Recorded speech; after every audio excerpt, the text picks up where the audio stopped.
찾아오고 벚꽃이 피고 개나리가 피고 목련이 피고 세상에 봄이 완연하게 찾아왔습니다. 그런 한편에 봄의 시작에 우리가 들어선 한편에 마지막 끝물 추위가 우리를 괴롭게 하기도 합니다. 이렇게 지금 우리는 오묘한 시기에 놓여져 있습니다.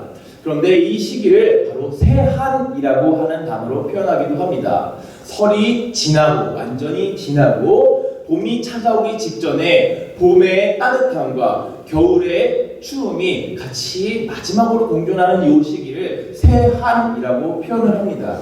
저는 이 새한이라고 하는 단어를 들으면 추사 김정희 선생님이 그렸던 새한도라고 하는 그림이 생각이 납니다. 이 새한도는 추사 김정희 선생님이 제주도에서 유배 생활을 할 당시에 그렸던 그림입니다. 그 조선 최고의 문필가이자 문예가였던 김정희 선생님이 제주도에서 오명을 쓰고 대역죄인의 무명을 쓰고 제주도에 낙향하여 그곳에서 유배 생활을 하게 됩니다. 전 세계를 무대 삼아서 돌아다녔던 김정희 선생에게 제주도라고 하는 한정된 공간은 아주 답답했을 것 같습니다. 여러분이 지금 사회적 거리두기 운동 때문에 집에만 가만히 계시느라 그리고 어디 외출을 금하시느라 참 많이 답답하셨을 것 이상으로 아마 김정희 선생은 많이 답답했을 것 같습니다. 그런데 김정희 선생님은 물리적으로 신체적으로만 답답한 것이 아니라 심적으로도 많이 답답하셨을 것 같습니다. 왜냐하면 이 제주도에 낙향한 이후로 그를 찾던 많은 사람들이 그를 떠났기 때문입니다. 김정희 선생은 세계를 무대로 돌아다니며 세계의 지식인으로서 많은 사람들이 제자로 그를 쫓아다니던 사람이었습니다. 그가 한양에 있을 때 많은 사람들이 그에게 글을 배우겠다 그리고 그에게 많은 것을 배우겠다고 쫓아다녔습니다. 그런데 누명을 쓰고 제주도로 낙향을 하자 그를 따르던 제자라고 말을 하던 많은 사람들이 김정희를 떠났습니다. 그것과 더불어서 김정희가 사랑하던 친한벗 김유근과 부인 예안 이씨 또한 세상을 떠났습니다. 신체적으로도 정신적으로도 완전히 고립되어 외로운 상태가 되었다라고 하는 겁니다. 그런데 그 외로운 김정희 선생님을 지킨 단 한 사람이 있으니 그것이 누구냐면 바로 김정희의 사랑하는 제자 이상적이라고 하는 사람이었습니다. 이상적은 한양에 있으면서 스승인 김정희 선생이 외롭지 않도록 한양에서 최신 유행하는 책들과 그가 좋아하는 글들을 모아 편지로 보내주었습니다. 그리고 한양에는 어떤 일들이 있는지 한양 소식이 궁금하지 않도록 김정희의 지인들이 어떻게 살고 있는지 궁금해하지 않도록 항상 편지로 작성하여 그에게 보내주었습니다. 그래서 김정희 선생은 이제 이곳에서 유배 생활을 마치는 그 당시에 그에게 그림을 하나 보냅니다. 그것이 바로 새한도라고 하는 그림입니다. 감사의 마음을 담아서 그린 그 그림에는 그 하단에 낙관이 찍혀 있는데 그곳에 장무상망이라고 적혀 있습니다. 그 뜻은 오랫동안 서로 잊지 말자라고 하는 말입니다. 이어지는 편지에 추워진 뒤에야 소나무와 잣나무가 시들지 않음을 안다고 했습니다. 그대가 나를 귀함이 귀향 오기 전이나 그리고 귀향에 온 후나 변함이 없으니 내가 당신의 태도를 칭찬하지 않을 수가 없습니다. 라고 쓰여져 있습니다. 오늘 김정희는 수많은 사람들 가운데 어울렸지만 미디어 어려움이 닥쳤을 때 그 곁에 남은 것은 한 사람, 이상적이라고 하는 제자밖에 없었음을 깨닫고 고마워했습니다. 우리는 사순기간을 지나고 있습니다. 저와 여러분에게 예수님께서 묻고 계십니다. 당신은 내 참 제자입니까? 그 위기와 어려움 속에서 내 곁에 남아있는 한 사람의 제자입니까? 예수님께서 물으실 때 네, 제가 예수님의 제자입니다. 대답할 수 있는 성도 되기를 주님의 이름으로 간절히 축복합니다. 오늘 성경은 말씀에서 이제 초막절에 끝나는 날 예수님께서 유대인들에게 많은 복음을 선포하시고 그들이 믿게 되었다라고 30절에 말하고 있습니다. 그래서 예수님은 31절에서 예수께서 자기를 믿은 유대인들에게 이르시되 너희가 내 말에 거하면 참으로 내 제자가 될 수 있다 라고 하시는 것이 이어지는 것을 확인할 수가 있습니다. 예수님께서 오늘 믿은 사람들 보고 너희가 내 말에 거하면 참으로 너희가 내 제자가 될 수 있다라고 하는 말씀은 감동적입니다. 그런데 이 상황을 살펴보면 우리가 이 예수님의 말씀이 참 구구절절 너무나 속상함 속에서 나온 이야기라는 것 또한 알 수가 있습니다. 믿은 유대인, 우리는 그 전문맥을 통하여서 예수님께서 그 유대인들과의 논쟁을 통하여 복음을 전하심을 통하여서 오늘 예수님을 전혀 몰랐던 유대인들이 예수님을 처음 믿었구나 어림짐작 생각하게 됩니다. 그런데 이 단어에 이 믿은 유대인들이라고 하는 단어의 원어를 조금 더 자세히 살펴보면 그 뜻이 그들이 어떤 사람들이었는지에 대해서 정확하게 알 수 있는데 그들은 오늘 예수님을 처음 만나 믿은 사람들이 아니었습니다. 예수님을 이미 몇 년 동안 따라다니며 예수님과 함께 동거동락하며 살아갔던 사람들을 의미하고 있는 것을 볼 수가 있습니다. 오늘 예수님께서 복음을 전파하시고 너희가 내 말 안에 거하면 너희가 참 제자가 될 수 있다라고 한 대상은 새신자가 아니라 오랫동안 예수님을 쫓아다녔던 사람들이라고 하는 겁니다. 그곳에서 우리는 충격을 받게 됩니다. 아니 예수님을 오래 쫓아다녔다면 이미 예수님의 제자가 아닙니까? 오래 예수님을 쫓아다녔다면 그들이 이미 변화된 삶을 살고 있어야 하는 것 아닙니까? 이런 말입니다. 그런데 예수님은 그들이 그렇지 않다라고 못 박으신 겁니다. 제발 너희들이 말로만 내 제자로 살았다고 하지 말고 내 말에 거해 너희가 제자된 삶을 살아야 한다 라고 말씀하시는 겁니다. 이 가운데는 교회를 정말 나온 지 얼마 안 되신 분부터 교회를 몇십 년 동안 다니신 분들도 있습니다. 그런데 우리 가운데 예수님의 진정한 제자가 누구냐라고 물어보면 나온 지 한 주 된 분이 예수님의 참 제자일 수도 있습니다. 반면 교회를 몇십 년 동안 다녔던 분도 예수님의 참 제자가 아닐 수도 있다라고 하는 말입니다. 우리는 이 예수님의 말씀을 새겨들어야 합니다. 우리가 코로나 바이러스가 펼쳐지고 있는 이때에 여러분이 용기를 내셔서 교회 공간에 찾아오셨습니다. 하나님께서 저와 여러분의 정성을 보시고 여러분을 지켜주실 줄 믿습니다. 그러나 우리가 몸만 이곳에 왔다고 모든 것이 만사 해결되는 것이 아닙니다. 이곳에서 내가 예수님의 참 제자로서 살아나가야 합니다. 그래야만 우리가 모인 예배가 의미가 있습니다. 온라인으로 예배를 드리는 분들 또한 마찬가지입니다. 그곳을 위하여서 예수님 우리가 이곳에 예배 가운데 나오지 않았다라고 해서 우리가 제자가 아닌 것 또한 아닙니다. 우리가 그 어떤 곳에 있든 어느 곳에 위치하든 우리가 제자로서 입으로만 예수님의 제자로 살아가는 것이 아니라 몸으로 실천하며 살아갈 때 우리가 진정한 제자가 될 수 있을 줄로 믿습니다. 예수님께서 그래서 오늘 저와 여러분에게 물으십니다. 당신은 참으로 입으로만 제자가 아니라 몸으로 실천하는 제자입니까? 라고 물으시고 계신다는 겁니다.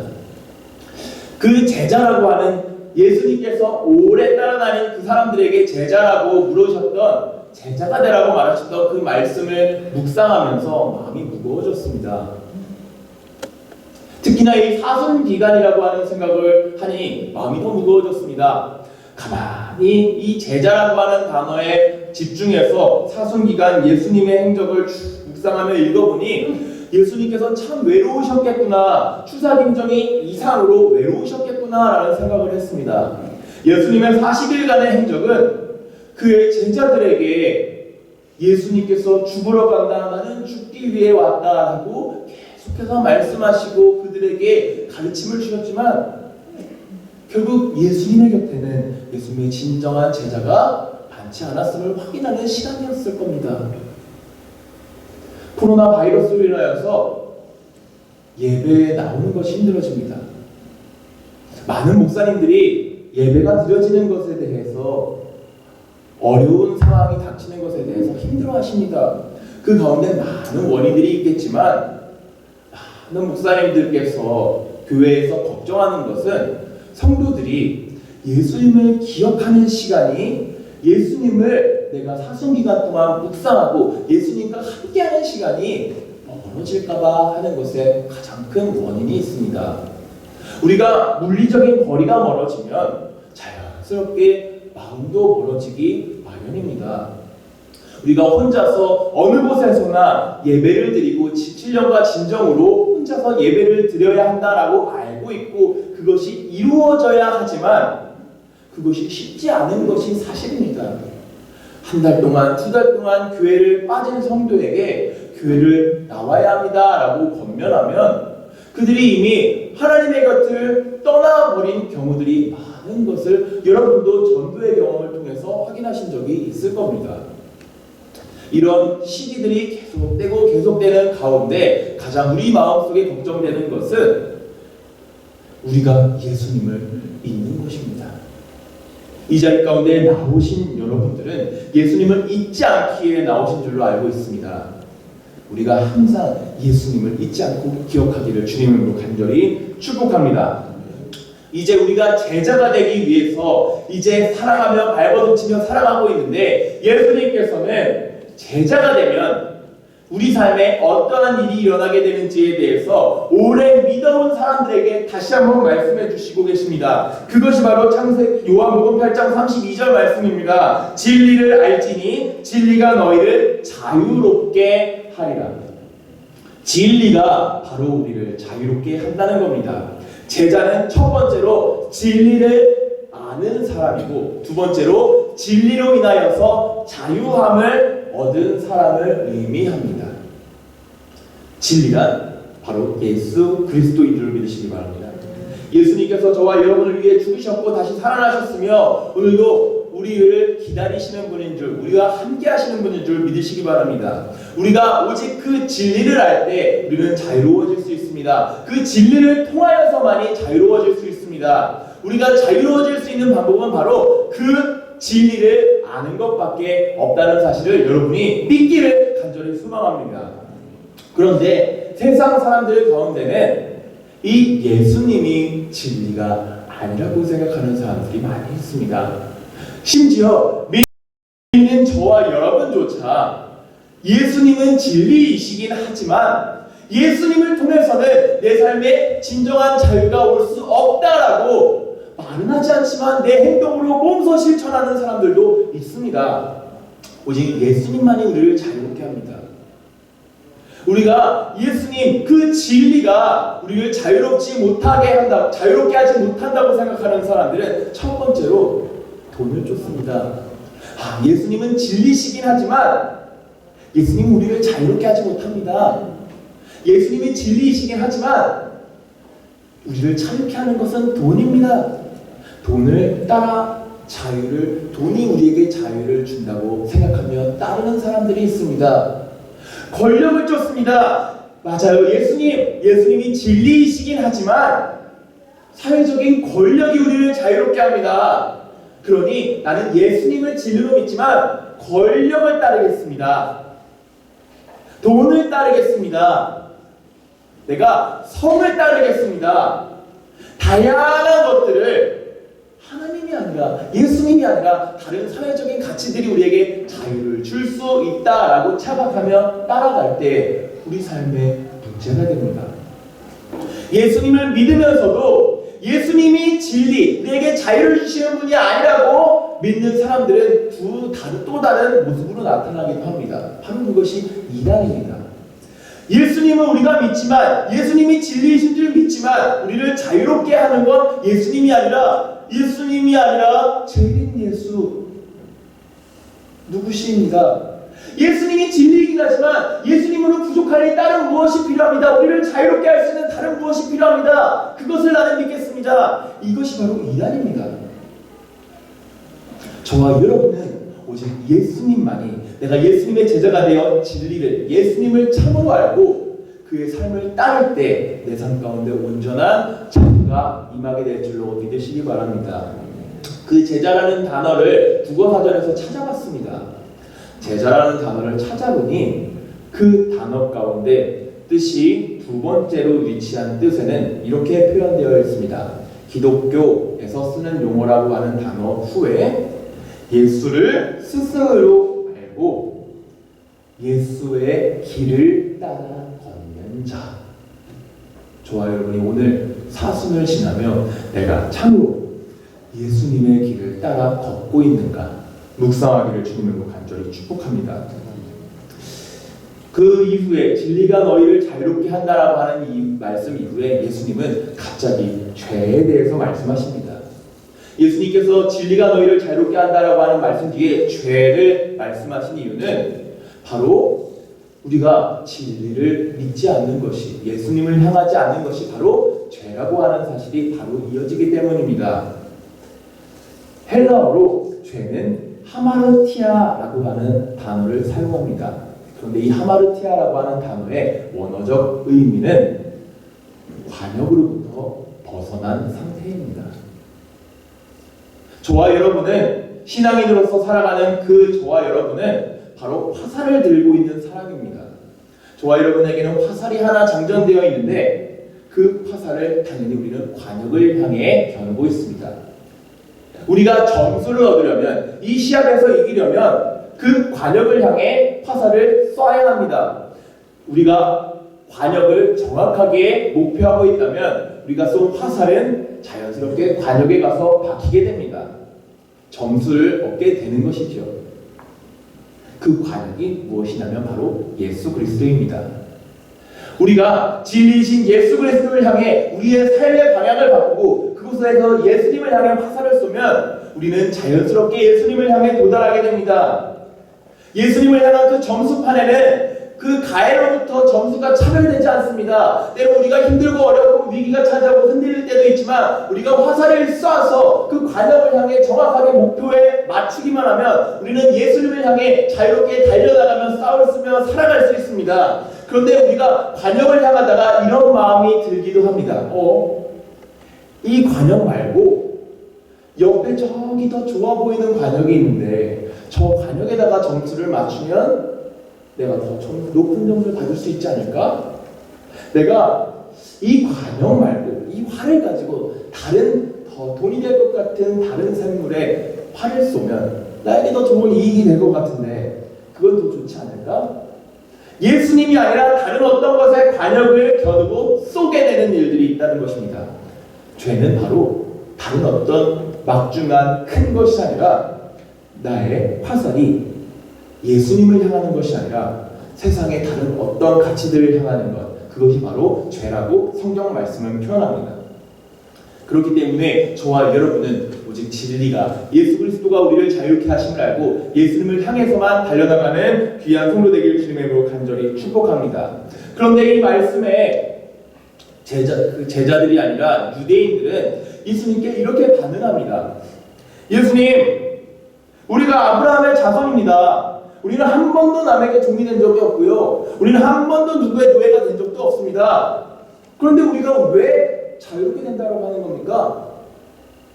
유대인들은 예수님을 보면서 예수님이 누구인지 알아보지도 못했습니다. 예수님, 당신의 제자가 되면 우리가 자유롭게 된다고요? 예수님, 당신의 제자가 됐으니까 그러면 우리를 자유롭게 해주십시오.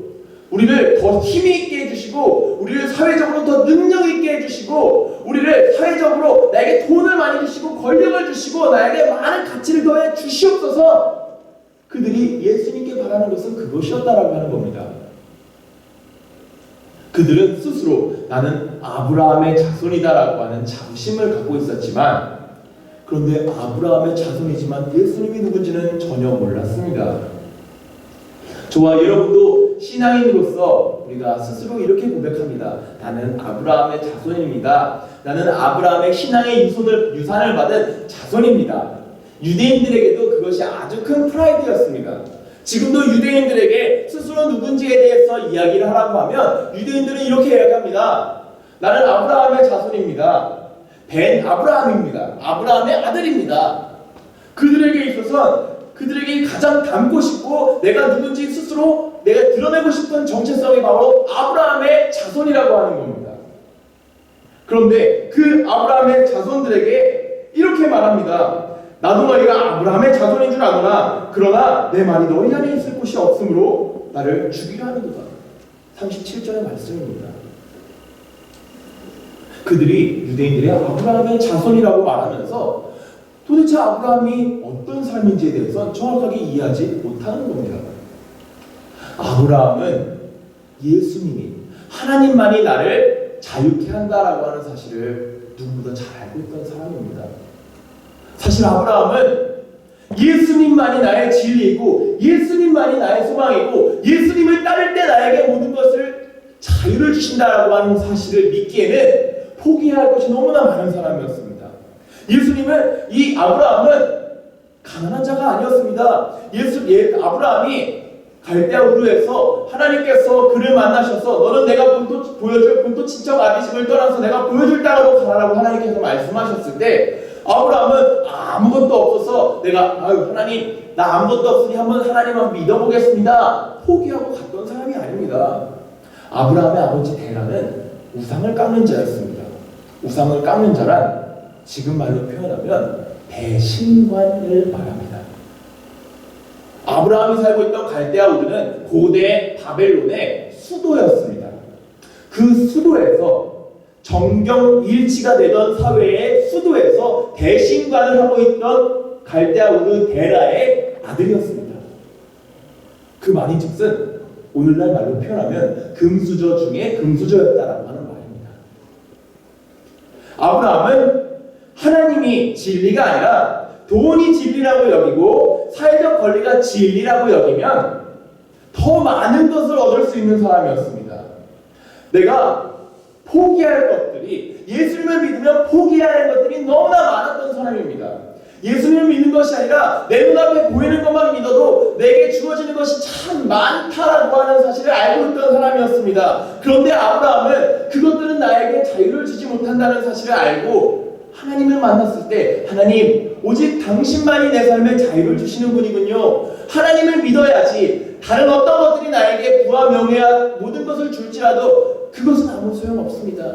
내가 오직 하나님만 따르겠습니다 라고 고백했던 사람이 아브라함입니다.